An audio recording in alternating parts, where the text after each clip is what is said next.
தமிழ் சினிமாவில் முன்னணி நடிகராக பல மாஸ் படங்களில் நடித்து தனக்கென ஒரு ரசிகர்கள் கூட்டத்தை சம்பாதித்திருப்பவர்தான் சூப்பர் ஸ்டார் ரஜினிகாந்த்.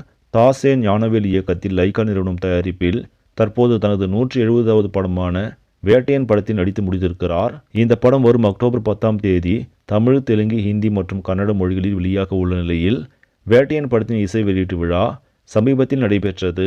இதில் ரஜினியுடன் முக்கிய கதாபாத்திரத்தில் நடித்த பாலிவுட் முன்னணி நடிகரான அமிதாப் பச்சன் குறித்து புகழ்ந்து பேசியிருப்பார். இந்த நிகழ்ச்சியில் கலந்து கொள்ள முடியாத அமிதாப் பச்சன் ரஜினிகாந்தை பாராட்டி வீடியோ செய்தி ஒன்றை அனுப்பியிருக்கிறார். அதில் ரஜினி ஹம் என்ற படத்தில் என் தம்பியாக நடித்திருப்பார். அப்பொழுது செட்டின் தரையில் மட்டுமே படுத்துக் கொள்வார். அந்த அளவிற்கு ஒரு எளிமையான மனிதர். இந்த குணத்திற்காகத்தான் இன்றும் சினிமாவில் முன்னணி நட்சத்திரமாக ஜொலித்துக் கொண்டிருக்கிறார் ரஜினிகாந்த் என்று அந்த வீடியோவில் பேசியிருக்கிறார். சூப்பர் ஸ்டார் குறித்து அமிதாப் பச்சனின் இந்த கருத்து தற்போது ரசிகர்கள் மத்தியில் வரவேற்பை பெற்று வருகிறது. சரி நபர்களே, இந்த செய்தி உங்களுக்கு பிடிச்சிருந்தா லைக் பண்ணுங்க, ஷேர் பண்ணுங்க, மறக்காம நியூஸ் தமிழ் சேனலை சப்ஸ்கிரைப் பண்ணுங்க. அடுத்த வீடியோ சந்திக்கலாம். நன்றி.